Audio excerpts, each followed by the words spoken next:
Hello guys, welcome back to stitch with Anjali. कैसे हैं आप? I hope you all are doing well. आज की वीडियो में हम सीखेंगे प्रिंसेस कट ब्लाउज की cutting and stitching with deep V neck. और ये ब्लाउज जो है वो स्लीवलेस होगा। आज के ब्लाउज को बनाने के लिए मैंने लिया है 70 centimetre lining fabric.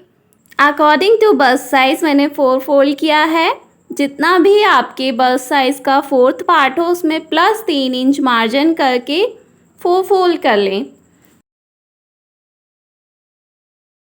Joint side मैंने अपनी तरफ रखा है और ओपन साइड दूसरी तरफ। अब ऊपर से 1/2 इंच पर एक स्ट्रेट लाइन ड्रॉ करना है फैब्रिक को सीधा करने के लिए, जैसा कि मैंने कर रखा है। अब जो भी मार्किंग करेंगे वो इस मार्किंग से नीचे की तरफ करेंगे। अब इस मार्क पर इंची टेप को रखना है और ब्लाउज के लेंथ के लिए मार्क कर लेंगे। जितना भी ब्लाउज का रेडी लेंथ हो उसमें 2 इंच प्लस मार्जिन करके ब्लाउज के लेंथ के लिए मार्क कर लें। मेरे मेजरमेंट में ब्लाउज का जो रेडी लेंथ है वो 15 इंच है, प्लस 2 इंच मैंने मार्जिन ऐड किया है। इसमें 17 इंच पर मैंने ब्लाउज़ की लेंथ के लिए मार्क किया है। ये 2 इंच का मार्जिन ब्लाउज़ के बॉटम को फोल्ड करने में जाएगा। अब 6 इंच पर जॉइंट साइड से शोल्डर के लिए मार्क करेंगे। अब इस निशान से नीचे 5.8 इंच पर आर्म होल के लिए मार्क करना है और स्ट्रेट लाइन ड्रॉ कर लेंगे।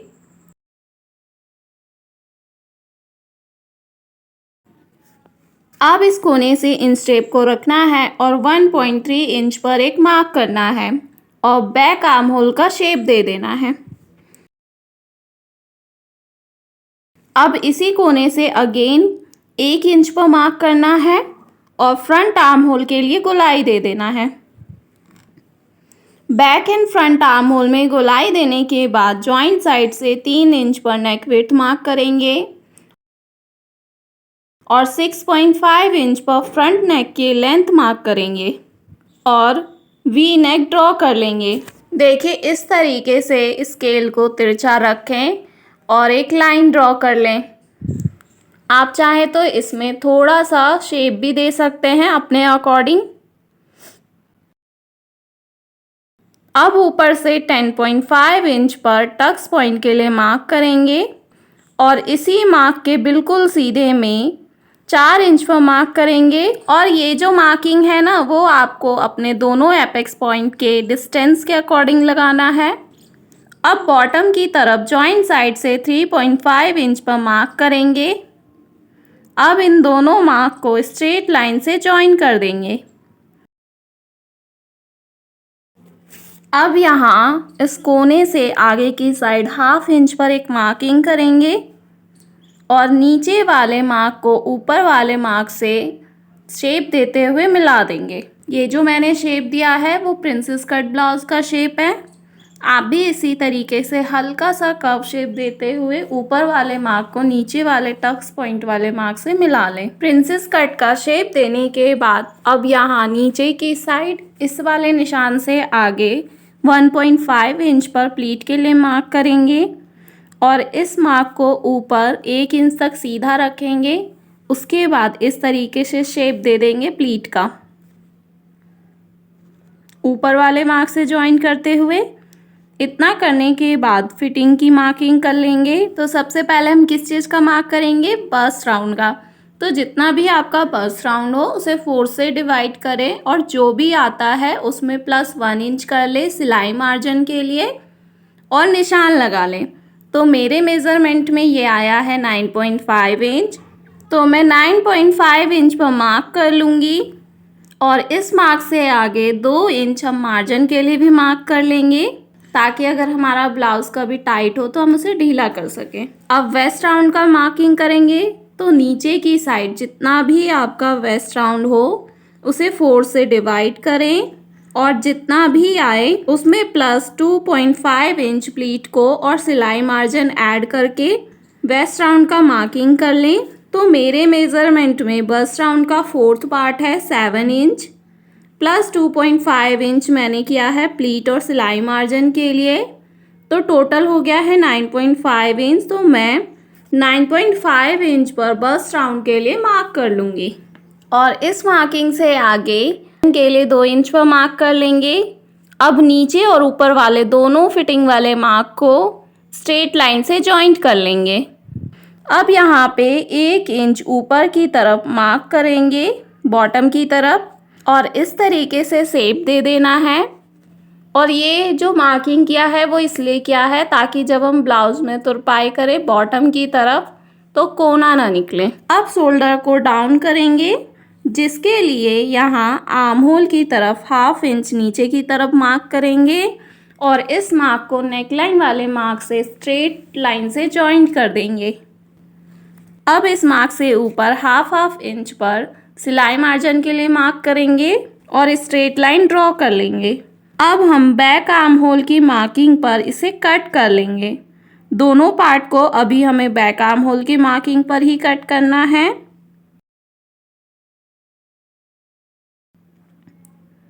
मैंने इसे कट कर लिया है। अब बैक पार्ट को बाहर निकाल लेंगे और फ्रंट पार्ट को अगेन डबल फोल्ड करके बिछा लेंगे। अब हम फ्रंट पार्ट को भी कट कर लेंगे। फ्रेंड्स, फ्रंट पार्ट और बैक पार्ट को कट करने टाइम ध्यान रखना है कि अभी हमें नेक को कट नहीं करना है, हम पलटने वाला नेक बनाएंगे तो इसे हम मेन फैब्रिक के साथ ही कट करेंगे। अब ये जो आपको फ्रंट नेक पर मार्किंग दिख रहा है उसे दूसरी साइड भी कॉपी पेस्ट कर लेंगे। ये हमारा फ्रंट पार्ट कट हो चुका है और ये जो टक्स पॉइंट है ना वहाँ पे हम छोटा छोटा कट लगा लेंगे ताकि सिलाई करने टाइम हमें कोई दिक्कत ना हो। अब हम फ्रंट पार्ट को हटा लेंगे एंड बैक पार्ट को डबल फोल्ड करके बिछा लेंगे और बैक पार्ट के नेक को ड्रॉ करेंगे, जिसके लिए 3 इंच पर नेक विड्थ के लिए मार्क करेंगे और 11.5 इंच पर नेक लेंथ के लिए मार्क करेंगे और दोनों मार्क को तिरछा मिलाकर वी नेक ड्रॉ कर लेंगे। अब ऊपर से सेंटर पर 10.5 इंच पर मार्क करेंगे। ये मार्क पता है ना आपको किस चीज़ का है? टक्स पॉइंट का। और इस मार्क पर एक स्ट्रेट लाइन ड्रॉ कर लेंगे एंड अब इस स्ट्रेट लाइन के दोनों तरफ 1-1 इंच पर मार्क करेंगे प्लीट के लिए और इन दोनों निशान को ऊपर वाले मार्क से स्ट्रेट जॉइन कर देंगे। ये हमारा बैक में प्लीट का निशान हो गया है। अब इन दोनों मार्क को हम दूसरी साइड भी कॉपी पेस्ट कर लेंगे। मैंने दोनों तरफ नेक को और प्लीट को ड्रॉ कर लिया है। अब मेरे ब्लाउज का फ्रंट और बैक पार्ट कट हो चुका है। अब हम इसे मेन फैब्रिक पर सिलेंगे। तो क्या करना है, सबसे पहले हमें मेन फैब्रिक को बिछा लेना है और ध्यान रहे मेन फैब्रिक का सीधा साइड ऊपर की तरफ रखना है। अब हमें लेना है बैक पार्ट जो हमने लाइनिंग पर कट किया है और उसे मेन फैब्रिक पर प्लेस करना है। मेन फैब्रिक और लाइनिंग का सीधा साइड अंदर की तरफ होना चाहिए। अभी तो ये हमारा बहुत बड़ा पीस है तो हम क्या करेंगे, इस पर पिन लगाकर इसे सिक्योर कर लेंगे ताकि हमारा लाइनिंग इधर उधर ना हो और जो भी एक्स्ट्रा फैब्रिक है उसे कट कर लेंगे। अब इस नेक लाइन पर सिलाई लगा लेंगे। अब सेम मेथड से फ्रंट पार्ट को भी कट कर लेंगे, जिसके लिए सीधा साइड ऊपर की तरफ करके मेन फैब्रिक को दोबारा से बिछा लेना है और लाइनिंग पर जो फ्रंट पार्ट कट किया है उसे इस पर प्लेस करेंगे और पिन से सिक्योर करके इस एक्स्ट्रा फैब्रिक को कट कर लेंगे और फ्रंट पार्ट के नेक लाइन पर भी सिलाई लगा लेंगे। अब दोनों फ्रंट पार्ट के साइड वाले पार्ट को कट करना है, जिसके लिए मेन फैब्रिक को उल्टा साइड ऊपर करके बिछाएंगे और उस पे दोनों साइड वाले पार्ट को प्लेस करेंगे और कट कर लेंगे। हम जो दोनों साइड वाला पार्ट है उसे पलटेंगे नहीं, इसलिए मैंने इसे मेन फैब्रिक पर उल्टे साइड की तरफ रख के कट किया है, तो आप कंफ्यूज ना होए। मैंने सिलाई लगा लिया है नेक लाइन पर। अब थोड़ा थोड़ा मार्जिन छोड़ के नेक को कट कर लेंगे। नेक कट करने के बाद चारों तरफ छोटा छोटा कट लगाएंगे सिलाई को बचाते हुए। जैसा कि आपको पता है ये कट हम नेक की फिनिशिंग के लिए लगाते हैं ताकि हमारा नेक लाइन जो है वो रेडी हो फिनिशिंग के साथ। अब सभी पिन को हटा लेंगे और इसे पलट लेंगे। पलटने के बाद आप ध्यान से देखोगे तो आपको दिखेगा कि जो लाइनिंग फैब्रिक है वो मेन फैब्रिक के रॉन्ग साइड की तरफ है। अब नेक लाइन के बिल्कुल किनारे से एक सिलाई लगा लेंगे और चारों तरफ भी सिलाई लगाकर मेन फैब्रिक और अस्तर को जॉइन कर लेंगे। अब सेम मेथड से फ्रंट नेक को भी कट कर लेंगे, थोड़ा थोड़ा मार्जिन छोड़ के। नेक कट करने के बाद पूरे नेक लाइन पर थोड़ी थोड़ी दूर पर कट लगाना है।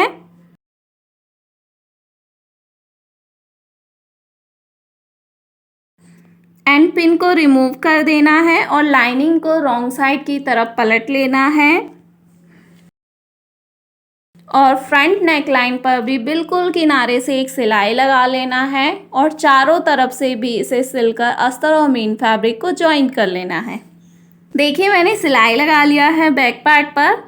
अब हमें बैक पार्ट को सेंटर से कट करना है। ये कट मैं इसलिए कर रही हूँ क्योंकि मैं बैक हुक बना रही हूँ ब्लाउज। अगर आप फ्रंट हुक बना रहे हैं तो आप फ्रंट वाले पार्ट को सेंटर से कट करें। बैक पार्ट को सेंटर से कट करने के बाद बैक पार्ट में जो प्लीट के लिए मार्क कर रखा है उसी मार्क पर प्लीट बना लेंगे। दोनों पार्ट पर देखिए इस तरीके से प्लीट को होल्ड करेंगे सेंटर से और सिलाई लगा लेंगे। और फ्रेंड्स एक और बात बता दूं, आपने नोटिस किया ही होगा मैंने रिवर्स स्टिचिंग किया है प्लीट्स पर। स्टिचिंग करने से क्या होता है, जो हमारा प्लीट होता है वो ऊपर की साइड से कभी भी नहीं खुलता है। दूसरे पार्ट पर भी प्लीट बना लेंगे। दोनों बैक पार्ट पर प्लीट डालने के बाद फ्रंट पार्ट लेना है। देन दोनों साइड वाले पार्ट को लेंगे और साइड वाले पार्ट को यहाँ रखेंगे सीधी साइड अंदर की तरफ करके और सेंटर और साइड वाले पार्ट के किनारों को मिलाते हुए एक सिलाई लगा लेंगे। दूसरी तरफ भी दूसरी वाले साइड पार्ट को रखेंगे और दोनों के किनारे को मिलाते हुए सिलाई लगा लेंगे।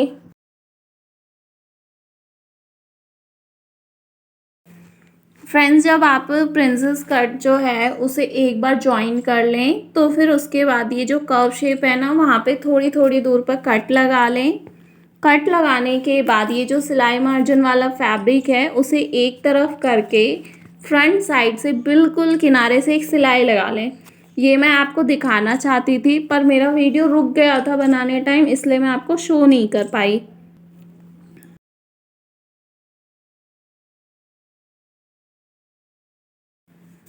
मैंने दोनों साइड वाले पार्ट को जॉइन करके फ्रंट वाले पार्ट को रेडी कर लिया है। अब दोनों पार्ट के शोल्डर को सिलाई लगाकर जॉइन कर लेंगे। ध्यान रहे दोनों पार्ट के सीधे वाले साइड को अंदर की तरफ रखना है और दोनों फ्रंट और बैक पार्ट के शोल्डर को मिलाते हुए सिलाई लगा लेंगे। मैंने फ्रंट और बैक पार्ट को शोल्डर से जॉइन कर लिया है। शोल्डर से जॉइन करने के बाद बैक पार्ट सीधा साइड ऊपर की तरफ करके प्लेस करना है। अब हमें क्या करना है, अब हमें आई हुक पट्टी लगाना है, जिसके लिए बैक पार्ट का सीधा साइड ऊपर की तरफ करके प्लेस करेंगे और लेफ़्ट साइड की तरफ हुक पट्टी लगेगा और राइट साइड की तरफ आई वाला पट्टी। पहले हम हुक पट्टी अटैच कर लेते हैं, जिसके लिए मैंने 4 इंच चौड़ा स्ट्रेट पट्टी लिया है अस्तर में से कट करके और इसे डबल फोल्ड करके यहाँ राइट साइड की तरफ रखेंगे और नेक वाले साइड जो एज दिख रहा है अस्तर का उसे हम 1/2 इंच ऊपर की तरफ फोल्ड कर देंगे और सिलाई लगा लेंगे। मैंने सिलाई लगा लिया है। अब इसे रॉन्ग साइड की तरफ पलट के तुरपाई कर लेंगे। अब दूसरे साइड भी आई पट्टी लगाएंगे, जिसके लिए मेन फैब्रिक में से 6 इंच चौड़ा स्ट्रेट पट्टी कट कर लेंगे और यहाँ पर प्लेस करेंगे। ध्यान रहे आई वाला जो पट्टी है उसे हम सिंगल ही सिलेंगे और नेक की साइड हमें थोड़ा जो एज दिख रहा है उसे 1/2 इंच ऊपर की साइड फोल्ड कर लेंगे और सिलाई लगा लेंगे। अब इसे हम रॉन्ग साइड की तरफ फोल्ड करेंगे, तो पहले हमें थोड़ा फोल्ड करके रखना है और फिर अगेन फोल्ड करके जो हमने सिलाई लगाया है उस पर रखना है और सिलाई लगा लेना है। ध्यान रहे एक हम बिल्कुल किनारे से सिलाई लगाएंगे, उसके बाद हम एक पैर की दूरी पर सिलाई लगाएंगे। जैसा कि आपको पता ही होगा कि इस कैसे आई पट्टी सिलते हैं। आई और हुक पट्टी स्टिच करने के बाद अब आर्म होल पर उरेप पट्टी लगाकर स्टिच कर लेंगे, जिसके लिए मैंने 1.5 इंच चौड़ा एक लॉन्ग उरेप पट्टी रेडी कर लिया है। अब इस पट्टी को आर्म होल पर रख के स्टिच करेंगे। आपको दिख रहा होगा आर्म होल का जो सीधा साइड है वो ऊपर की तरफ है। अब उरेप पट्टी को लेना है और इस आर्म होल राउंड पर एक किनारे से रखेंगे और दूसरे किनारे तक रखते हुए सिलाई लगा लेंगे। दूसरी साइड भी इसी तरीके से उरेप पट्टी को आर्म होल के सीधी साइड से रखेंगे और सिलाई लगा लेंगे। मैंने उरेप पट्टी को आर्म होल पर रखकर सिलाई लगा लिया है। अब उरेप पट्टी पर थोड़ी थोड़ी दूर पर कट लगाएंगे। सिलाई को बचाते हुए कट लगाना है। कट लगाने के बाद अब उरेप पट्टी को दूसरी साइड की तरफ फोल्ड करके सिलाई लगा लेंगे। देखिए 2 बार उरेप पट्टी को फोल्ड करना है रॉन्ग साइड की तरफ और सिलाई लगा लेना है। आप चाहें तो तुरपाई भी कर सकते हैं या फिर डायरेक्ट मशीन से भी सिलाई लगा सकते हैं। मैंने दोनों तरफ उरेप पट्टी को जॉइन कर लिया है। अब हमारा ब्लाउज़ ऑलमोस्ट रेडी हो गया है। सिर्फ फिटिंग की सिलाई लगानी है और हमारा ब्लाउज़ रेडी हो जाएगा। फिटिंग की सिलाई लगाने से पहले एक बार और आप फिटिंग की मार्किंग कर लें। तो सबसे पहले आप फ्रंट पार्ट को सेंटर से फोल्ड करें और फिटिंग की मार्किंग कर लें दोनों तरफ। फ्रंट पार्ट में दोनों तरफ फिटिंग की मार्किंग करने के बाद अब हमें बैक पार्ट लेना है और बैक पार्ट का जो 2 पार्ट है उन दोनों में साइज़ की मार्किंग कर लेंगे। अब ब्लाउज़ को डबल फोल्ड करेंगे और फिटिंग की सिलाई लगा लेंगे दोनों तरफ। और फ्रेंड्स आप वीडियो को ध्यान से देखें तो आपको अच्छे से समझ में आएगा कि किस तरीके से मैं फिटिंग की सिलाई लगा रही हूँ। जब भी आप फिटिंग की सिलाई लगाते हैं तो आर्म होल को मिला के रखें सेंटर से। दूसरी बात आपको ये ध्यान रखना है जो बॉटम वाला साइड है ब्लाउज़ का, बैक और फ्रंट दोनों पार्ट का, वहाँ पे हमने वेस्ट साइज़ का मार्किंग किया है दोनों पार्ट पे। अब दोनों मार्क को एक दूसरे पर रख कर ही सिलाई लगाएं। इससे क्या होगा, जो आपका वेस्ट राउंड का फिटिंग है वो परफेक्ट आएगा और ब्लाउज़ में झोल नहीं आएगा कहीं से भी। देखिए फ्रेंड्स मैंने फिटिंग की सिलाई लगा लिया है। फिटिंग की सिलाई लगाने के बाद ये जो किनारे वाला मार्जिन वाला फैब्रिक दिख रहा है उसे अंदर की तरफ दोनों तरफ से हाफ इंच फोल्ड करेंगे और सिलाई लगा लेंगे। देखिए मार्जिन वाले किनारे को फोल्ड करने से क्या होगा, जो हमारा ब्लाउज है वो बिल्कुल क्लीन और क्लियर तैयार होगा। देखिए फ्रेंड्स मैंने सिलाई लगा लिया है और आपको दिख रहा होगा कि यहाँ पर ब्लाउज में कटा छटा पार्ट नहीं दिख रहा और ब्लाउज कितनी फिनिशिंग के साथ रेडी हुआ है बाहर अंदर दोनों तरफ से। अब ब्लाउज के बॉटम को फोल्ड करेंगे तो देखिए ब्लाउज के बॉटम को इस तरीके से 2 बार फोल्ड करेंगे। जितना भी एक्स्ट्रा फैब्रिक आपने फोल्डिंग के लिए लिया है उतना, और तुरपाई कर लेंगे। मैंने बॉटम को फोल्ड करके तुरपाई कर लिया है और मेरा ब्लाउज रेडी हो गया है। अब जो हमने आई हुक पट्टी लगा रखा है अब उसमें हम आई बना लेंगे और बटन भी लगा लेंगे। बटन लगाने के बाद अब हमारा ब्लाउज बिल्कुल रेडी है। चलिए मैं आपको इसका फाइनल लुक दिखाती हूँ। आपको ये वीडियो कैसा लगा कमेंट बिलो। अगर आपको कहीं भी कुछ समझ में नहीं आता है तो प्लीज़ कमेंट करके मुझसे पूछें और मुझे कमेंट करके बताएं कि इसका जो लुक है ब्लाउज़ का वो कैसा लग रहा है, अच्छा आया है और इसकी फिटिंग कैसी आई है वो भी मुझे बताएं। Thank you for watching, bye bye.